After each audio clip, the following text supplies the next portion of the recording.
Boa tarde, pessoal. Hoje estamos entrando no ar um pouquinho mais cedo do que o normal, né? Para podermos ter uma conversa com a professora doutora Fábia Carvalho, uma conversa muito interessante, né? Que vai falar sobre, na verdade, como ela mesma já comentou, é um tema meio profético, que são as reflexões do meio ambiente pós-pandemia, né? As consequências ao meio ambiente, né? Pós-pandemia. Então é realmente uma coisa meio profética, mas de alguma forma a gente já sente, né, essas reflexões hoje. Eu estou aguardando ela entrar para poder convidá-la. E aí vou apresentando o tema a vocês. É um tema bem interessante, né? Meio ambiente. Ela já entrou, deixa eu adicioná-la. Deixa eu convidar ela para a gente conversar.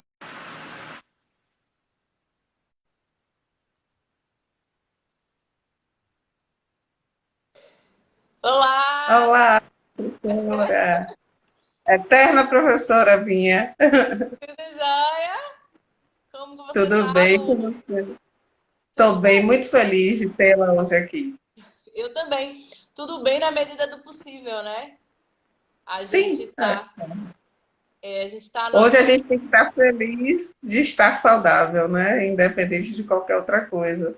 É Graças a verdade, Deus, podendo estudar, mantendo a cabeça também tranquila, não tendo, né? Porque o que a gente está tendo de gente com problema mental agora, com problema psiquiátrico, por conta do isolamento, não é brincadeira. verdade, Então a gente tem que agradecer muito também por estar com saúde mental hoje, né? E verdade. hoje esse tema assim, instigante, que já me deixa, suas aulas já me deixam super ansiosa em assistir, né? Sempre me deixaram, eu sempre falei muito, você sabe. E assim, meio ambiente é um tema que mexe comigo, faz parte da gente, né? Não tem jeito. É um tema que faz parte do nosso dia a dia, faz parte da nossa vida, então não tem muito como a gente fugir, né, disso. Então, assim, antes de qualquer coisa, eu quero te apresentar. Vou te apresentar logo para a gente iniciar, porque eu já sei que você não tem tempo extra para mim hoje. Então, deixa eu te apresentar logo para a gente iniciar. E eu já vou te provocar um pouquinho, porque eu abri umas caixas de perguntas, né, durante a semana. E aí tem algumas indagações aqui que eu achei muito pertinentes. Eu vou te fazer. E ao fim da nossa conversa, surgindo mais perguntas, a gente tenta responder também, tá bom? Massa, massa. Então, gente, a gente está em mais um episódio mais uma live do Advocacia ao Ponto, que tem essa intenção, né, da gente democratizar o direito, democratizar essa linguagem e trazer assuntos pertinentes com uma linguagem fora do dialeto jurídico, para que a gente consiga atingir mais pessoas. E hoje nós estamos com uma mestra muito que me marcou como professora, né, nas duas vezes que eu fui aluna dela, e que com certeza marcou muitas outras pessoas, e que é uma excelente, é uma militante, né, dessa área ambiental, e eu também sou muito, é uma área que mexe muito comigo.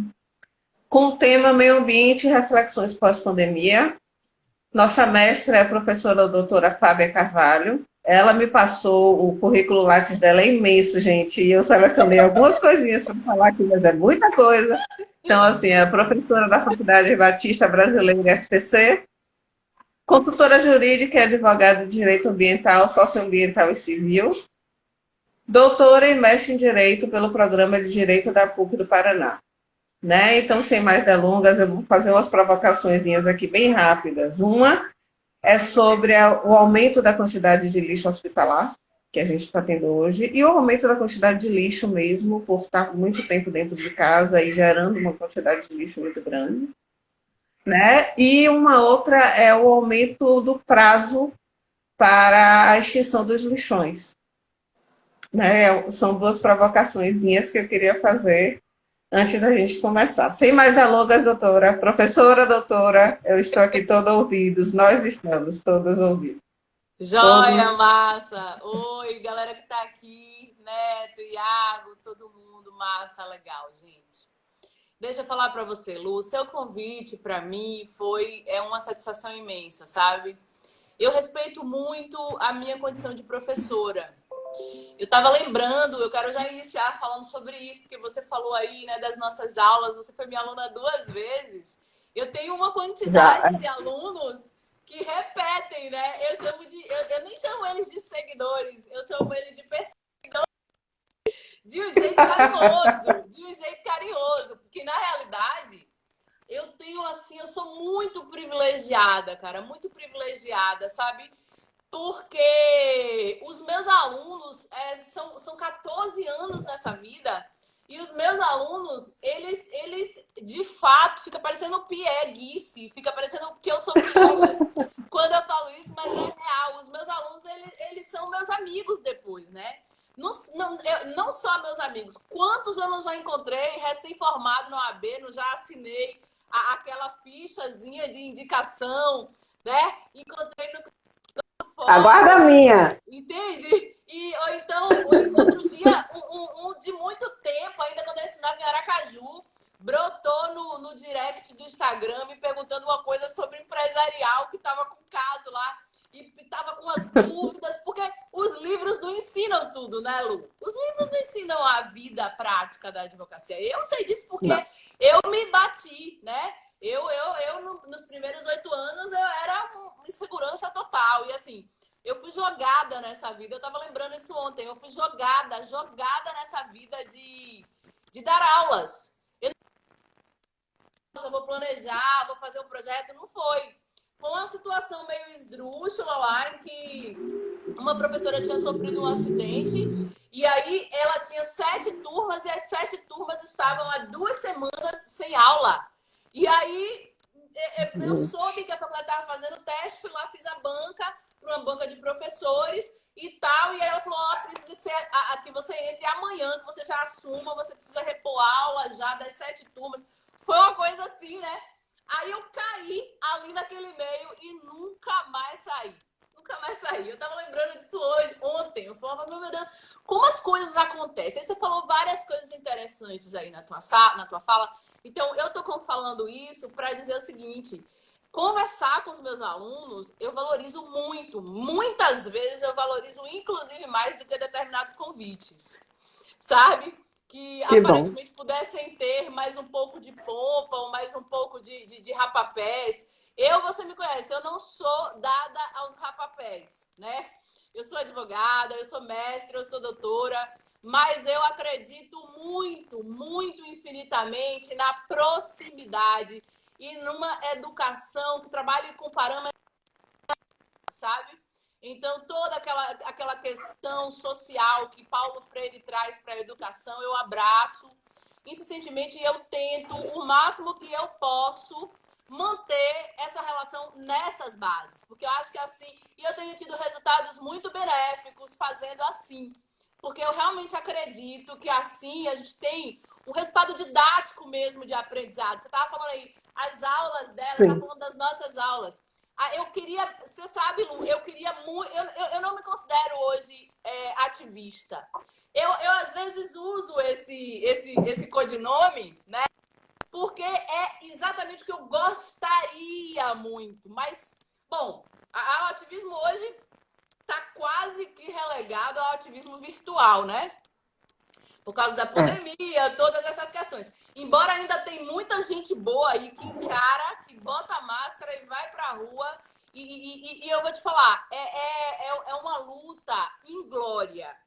Quem se dedica a estudar e a lidar com o meio ambiente, né, tem que saber que vai partir para um cenário que não vai ter reconhecimento. Eu quero começar falando sobre isso. Que não vai ter reconhecimento e que quase nunca vai ter apoio. Eu queria muito pontuar isso, né? Quantos colegas meus eu encontro nessa jornada aí que tratam sobre várias questões do meio ambiente e que, na realidade, porque o meio ambiente hoje, eu vou te falar a minha visão depois de 16, 17 anos estudando sobre isso, assessorando ONGs, fazendo um trabalho muitas vezes comunitário. Quando eu fiquei na representação, por exemplo, da Comissão de Meio Ambiente, presidindo a Comissão de Meio Ambiente da OAB, foi um período muito rico para mim, porque eu tive a oportunidade participar de determinadas discussões intracomunidades, né? Como representante da OAB, então a comunidade ela não é muitas vezes um espaço aberto. Boa tarde, Fábio. Ela não é um espaço aleatório, né? Existe toda uma organização política, social, né?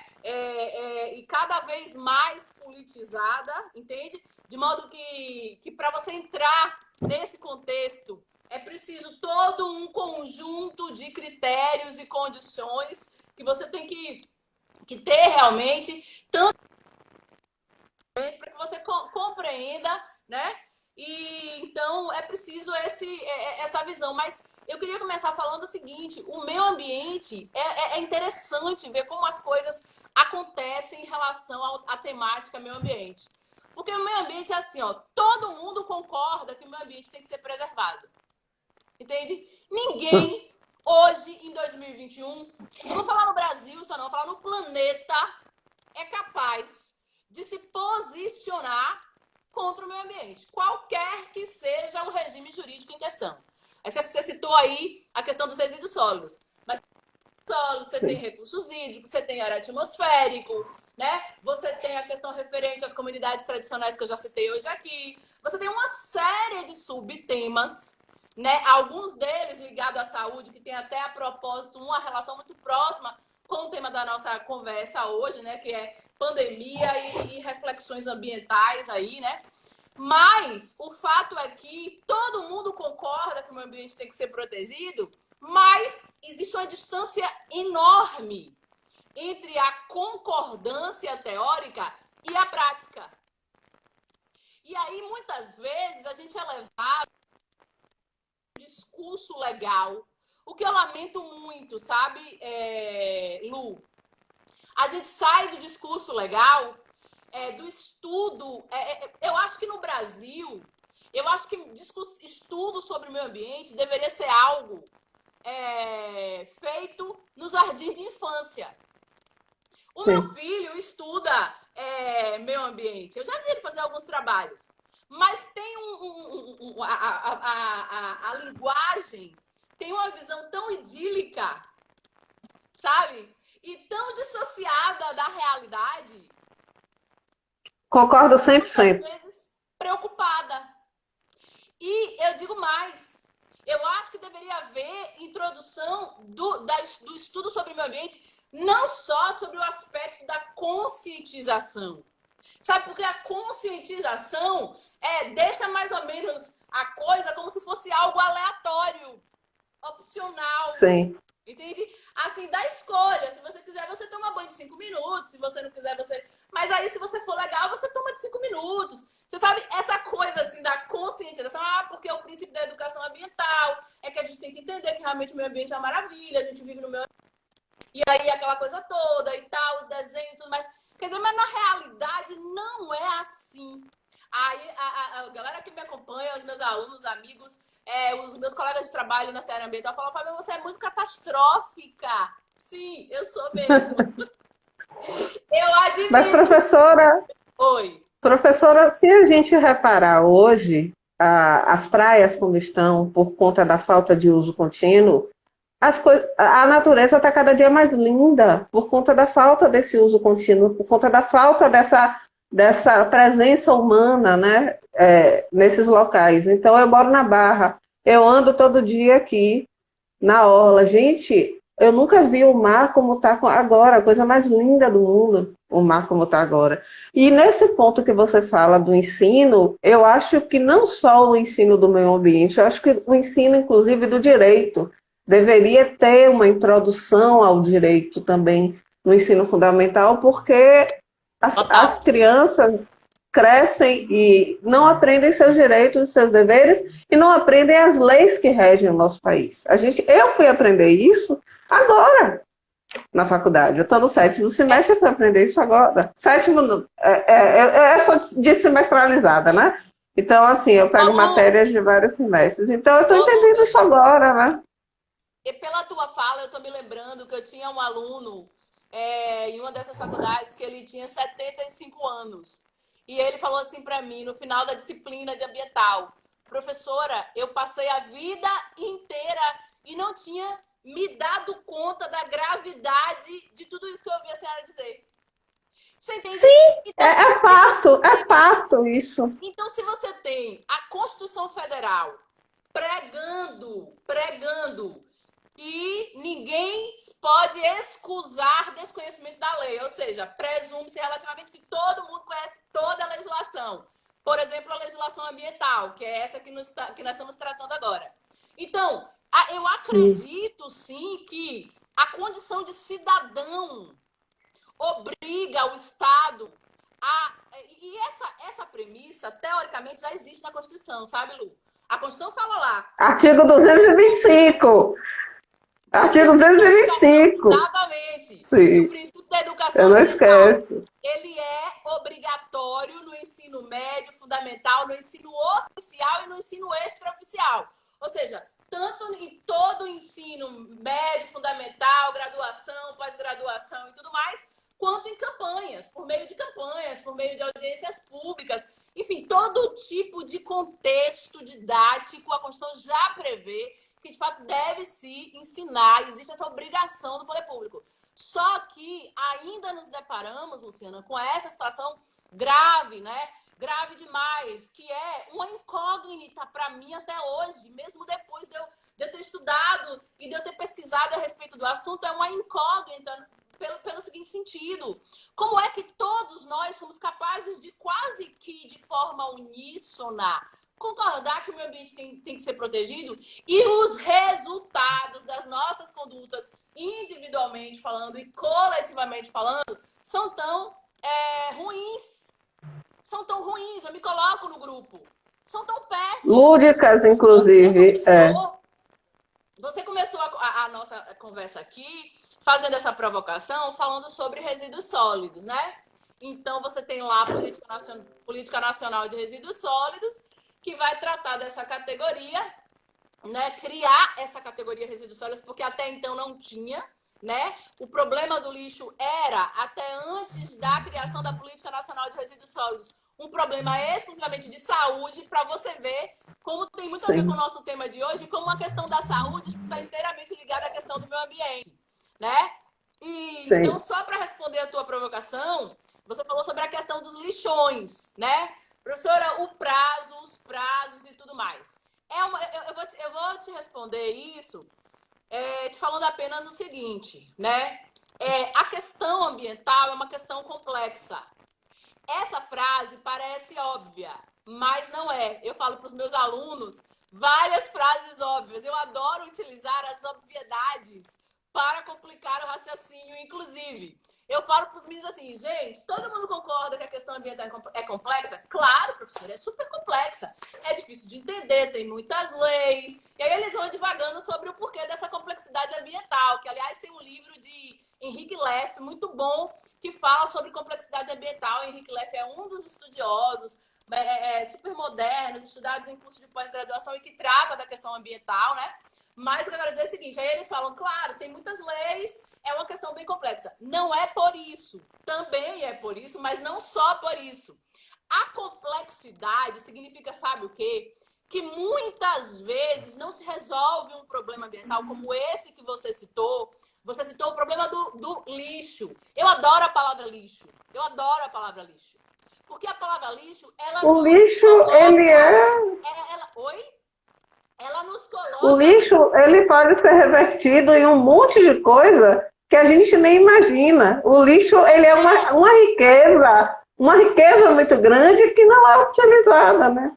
Isso, exatamente. E a palavra lixo, eu gosto muito dela pelo seguinte, porque ela nos coloca no processo de acariação com a nossa própria realidade, com a nossa responsabilidade enquanto sujeito produtor, reprodutor das condições dignas ou indignas do meio ambiente.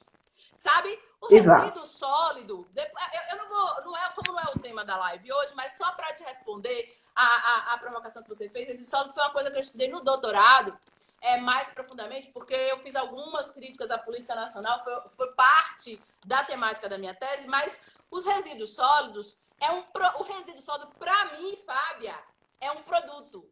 é mais um produto. A própria legislação, pelo instrumento da logística reversa, afirma categoricamente, indiretamente, que ela é um produto. Porque se ela tem que ser reinserida na cadeia produtiva, né? Então ela continua sendo um produto. E, não obstante, o tempo de vida útil esteja mais reduzido, as características de utilidade sejam mais fragilizadas, mas ela ainda tem condição, eles ainda, os resíduos, têm ainda condição de serem reinseridos, de modo que é um produto. Mas o lixo não, sabe? E eu tive uma dificuldade enorme quando eu fui estudar resíduos sólidos para escrever a tese, porque eu só encontrava livro que me falava a grande maravilha que era a Política Nacional de Resíduos Sólidos. Um marco significativo que trouxe tantos conceitos, classificações em tipos de resíduos, e que ali apareceu, então, a solução para o planeta Terra em termos de produção de resíduos. E eu tinha uma dificuldade enorme, porque quando eu lia o texto frio da política, eu enxergava instrumentos econômicos. Você veja que você tem uma legislação no Brasil, e agora muito pior com a pandemia, e daqui a pouco a gente já pode entrar propriamente na discussão específica do tema, mas você tem o Brasil que reproduz instrumento, sarinha linda, beijo, uma legislação no Brasil que reproduz instrumentos econômicos em legislação de meio ambiente, Lu. Você sabe? Quer dizer, qual o sentido e os porquês e a motivação desse procedimento legal? Entende? Sim. Há muito se falou agora na pandemia, então desde fevereiro do ano passado, a pandemia de Covid-19 no Brasil teve início aproximadamente em fevereiro do ano passado, de 2020, com tudo aquilo ali. Então, a crise econômica, né? A primeira vez em que se discutiu as questões da retomada do crescimento, quando, na realidade, se foram criando várias barreiras. Então, auxílio emergencial, crise econômica, lockdown, tudo isso que a gente está passando ainda.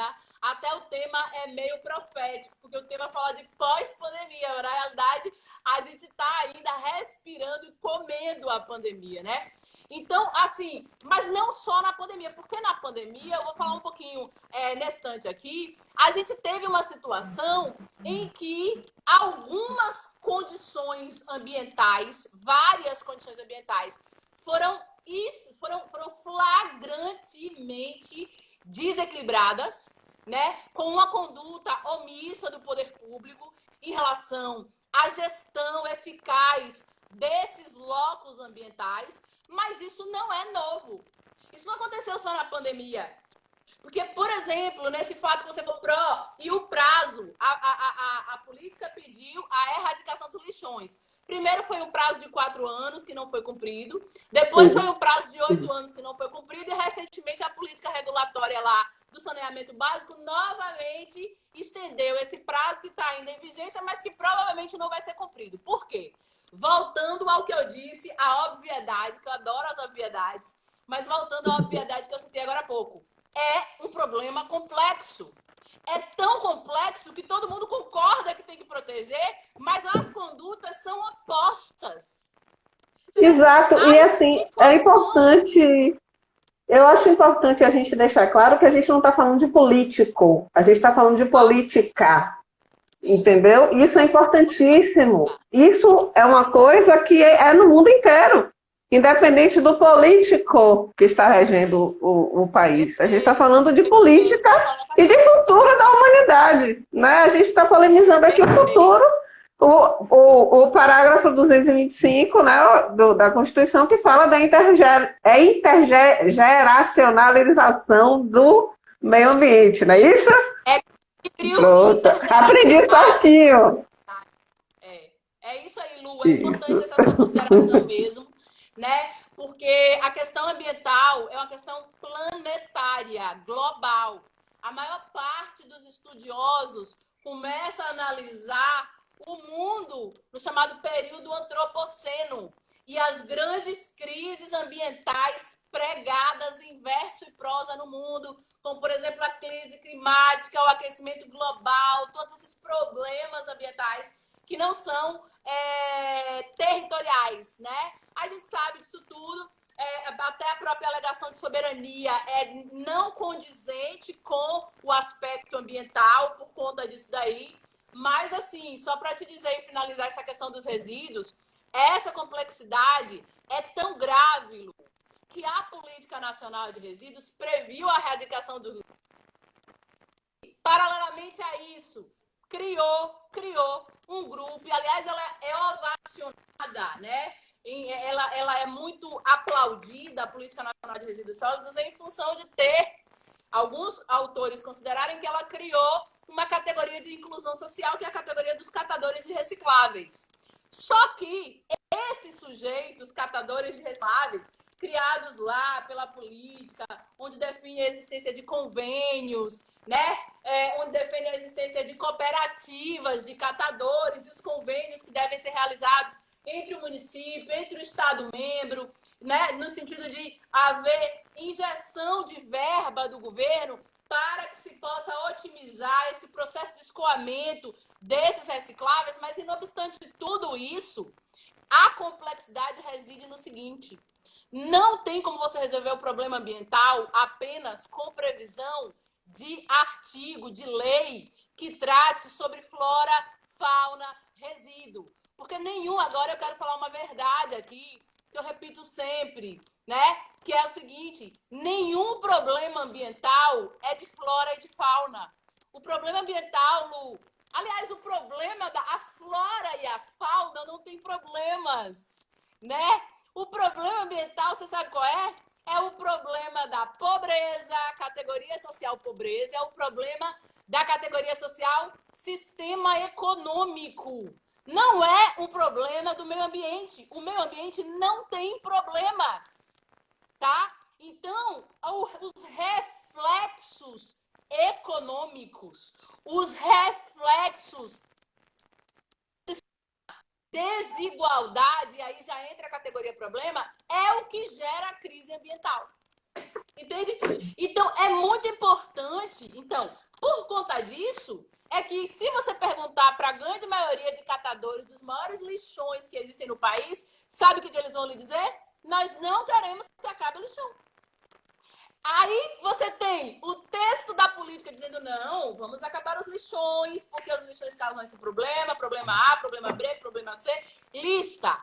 Mas ele está falando de um contexto ambiental desconsiderando a gênese, a essência do problema ambiental, que são as pessoas, sabe? Então ele está falando de um... Então por isso que é complexo, porque você tem a lei mandando erradicar e os catadores dizendo: não queremos que tire. E você tem ainda um outro problema no meio disso tudo, que é o problema dos atravessadores, que é o fato de que o catador, ele compra lá um monte de latinha, milhões de latinhas amassadas, carrega nas costas, ele paga 1 centavo, né? E ele recebe 1 centavo. Eu estou sendo bem redundante, né? Para deixar a questão bem nítida. Ele recebe quase que 1 centavo, o atravessador compra, recebe ele para venda daquele produto nas indústrias que trabalham com material reciclável. Então, você tem todo um contexto econômico e social que gera esse problema. Então, a gente não foge, não consegue fugir da política, a gente não consegue fugir da política do pão e circo. Eu não consigo ver a gente fugir disso, porque a gente, através da não educação, através da continuação da miserabilidade, a gente usa isso. A gente, eu digo, né, mundialmente, isso é utilizado para se manter a roda mestra indo em função desse caminho. A gente, ao invés de tentar mudar isso com educação, com cultura, com saneamento básico, com respeito à vida humana, né? Lu, eu quero fazer um parênteses na tua fala, porque tu falou: a gente, ao invés de mudar isso com educação, com saneamento básico, eu vou te falar o seguinte, Lu, só com educação não vai mudar. Não, só. Tá falando, ouve, eu quero aproveitar que eu tô conversando com você e que eu tenho essa liberdade, porque a gente tá aqui no nosso Instagram, entendeu? Então a gente vamos nos considerar livres agora aqui. E eu quero aproveitar e dizer algumas verdades. Eu adoro dizer essas verdades, né? Porque você, hoje em dia, principalmente, às vezes, no campo jurídico, você trabalha com falácias, né? Pseudo-verdades, latinha de 1000 anos atrás. Eu sou um pouco avessa a esse procedimento. E eu adoro falar as verdades, algumas verdades, do ponto de vista ambiental, pelo seguinte: a senhora está dizendo, a senhora estudou todo o tempo de ambiental, e a senhora está se arriscando em dizer que não vai resolver o problema com a educação. Eu vou me arriscar em dizer, Lu, não vai. Por isso é que todo mundo explica o problema ambiental com educação ambiental, porque sabe que não é o seu caso. Mas eu digo, o legislador, entende? A mens legislativa, quando cria a norma, professora, então a senhora está dizendo que deveria ser expurgada a ideia da educação, mas a educação é que vai resolver. Não estou dizendo isso. A educação é uma condição sine qua non. Vocês sabem o que é essa expressão? Condição sem a qual não existe existência. Né? Sem educação não existe existência. Né? Então a gente nem discute os efeitos da educação, seja ela ambiental ou não. Só que o que eu estou dizendo para você é uma falácia acreditar que a educação ambiental vai resolver. Tanto não vai resolver que não resolveu. E ela está sendo pregada há 1000 anos, o princípio da educação ambiental. Mas é porque o poder público, aí a gente, quando vê que um problema público não foi resolvido, a gente logo atribui a incompetência dos líderes, a corrupção, a isso e aquilo outro. Sabe? É uma tautologia fazer isso, porque aí a gente está dizendo que o problema não tem solução. A gente está se afastando da responsabilidade de realizar o problema ambiental. O problema ambiental, Luciana, para ser bem objetiva, né? E bem objetiva, coisa que, aliás, eu não sou, mas eu vou tentar. Então, o problema ambiental, para ser bem objetiva para você, Lu, é o seguinte: é um problema econômico. Você pode formar uma comunidade de 1 milhão de pessoas em educação ambiental, dizendo para ela, meu bem, tome banho com 5 minutos, meu bem, não jogue o seu lixo a céu aberto, que a Política Nacional de Resíduos Sólidos proíbe, faça assim, quer dizer, criar cartilhas e mais cartilhas, que se você não entrar no problema econômico, você vai e fazer, sabe o que é o que meu pai falava? Conversa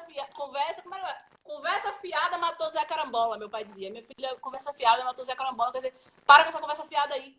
Quer dizer, para com essa conversa fiada aí, que você não está resolvendo, você não vai resolver. Você tem outros propósitos. E, aliás, eu vou te falar a real. E isso eu vi quando eu entro na comunidade, às vezes, com uma sentença mandando os grilheiros saírem e tudo mais, e a dificuldade de realizar o direito. Muitas comunidades que eu trabalhei falavam, doutora, não adianta advogado chegar aqui falando que a lei resolve, porque a gente já tem aqui um monte de decisão favorável, mas onde a gente está aqui na realidade? Então eu já vi isso muito. Entende? E aí, cada vez que você lida, o meio ambiente é um problema. Tem uma teoria que eu gosto muito de divulgar essa teoria, não é minha, é de Hard Garrett, que fala sobre a tragédia dos bens comuns. A dificuldade que nós temos estímulo para cuidar do que é de todos. Porque não vai render dinheiro. Porque dentro do sistema econômico não vai vir real nenhum para o seu bolso. Então não adianta você ser educado na infância, no infantil, no ensino médio, todo dia você ouvir um mantra sobre educação ambiental, que na hora que você se deparar com as suas necessidades econômicas, ou pelo menos a ideia que você faz de desenvolvimento econômico, porque é uma ideia estapafúrdia também, né? A gente acha que milhões de empresas foram abertas no Brasil, o país está desenvolvido. É outro problema aí, que agora eu não vou nem entrar nele, né? Mas essa ideia que nós temos de desenvolvimento nunca vai ser capaz de paralisar a crise ambiental. Né? Isso é um problema global. Vejam os países criando tratados e convenções para estabelecer metas ou para que os países voluntariamente se obriguem a internalizar no seu estado, nação, metas de cumprimento de alternativas ambientais melhores. E, no entanto, são tratados, convenções, acordos internacionais há milênios, né, que são debatidos e que não se chega a um resultado prático eficaz. Nunca. Você tem disputa no cenário ambiental internacional profunda. Repete o nome para nós. tragédia dos bens comuns, a tragédia dos comuns, teoria das tragédias dos comuns, que em linhas gerais ela fala o seguinte: o indivíduo não tem estímulo para cuidar daquilo que é de todos. Ele tem estímulo para cuidar daquilo que é dele. Aí você entra com o contexto da propriedade individual, né? Para quem estuda direito, Código Civil. Você sabe, direito ambiental não pode ser uma prerrogativa de quem estuda direito nunca. E por isso, quando eu falo sobre direito ambiental, eu não falo só para estudantes de direito. E quando eu falo para estudantes de direito, eu não utilizo linguagem.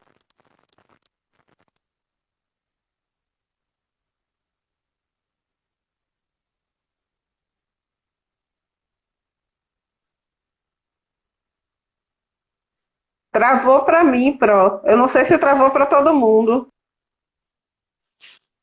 Eu não sei se travou para todo mundo, mas para mim eu não estou ouvindo.